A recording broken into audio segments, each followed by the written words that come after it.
Pasado alas 5:30 ng umaga kanina, sunod-sunod na nagsidatingan ng mga estudyante at kanilang mga magulang ngayong unang araw ng klase. Ang nasa morning shift ay mga estudyante sa kindergarten, grade 2, 4 at 6. Hindi na iwasang mapaiyak ng ilang estudyante dahil ayaw mawalay sa kanilang mga magulang. May ilang estudyante rin na nasa loob na ng classroom pahirapan pa ang pagpapatahan. Napuno rin ng mga magulang ang labas ng mga gate maging ang footbridge na panay ang kaway sa kanilang mga anak. Inabisuhan sila na magsiuwian na. Alas 5:40 ng isinagawang flag raising ceremony at pagbigkas ng Panatang Makabayan. Ayon kay Dr. Jerry Isip, ang principal ng PKS, nasa 8,500 na mga estudyante ang inaasahan ngayong school year mula kindergarten hanggang grade 6. Mas marami kumpara sa 8,239 noong nakarang school year.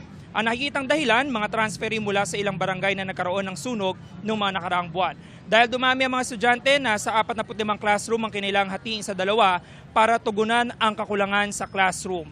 Pinagandaan din ng eskwelahan ang pagpapatupad ng 3-term academic calendar ngayong school year.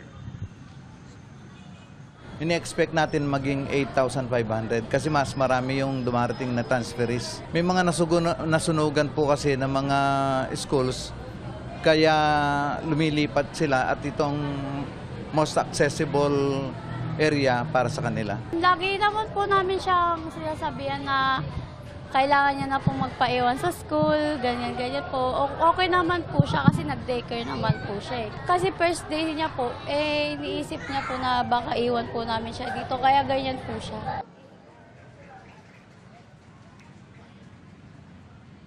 Samantala, Igan, bahagi naman ng afternoon shift dito sa PKS yung mga estudyante na nasa grade 1, 3 at 5. At ayon kay Dr. Isip, yung principal nitong PKS, ay patuloy pa rin yung pagtanggap nila ng mga estudyante at yung enrollment hanggang sa susunod na linggo. Yung Manilitas mula po rito sa Quezon City, James Agustin, GMA News.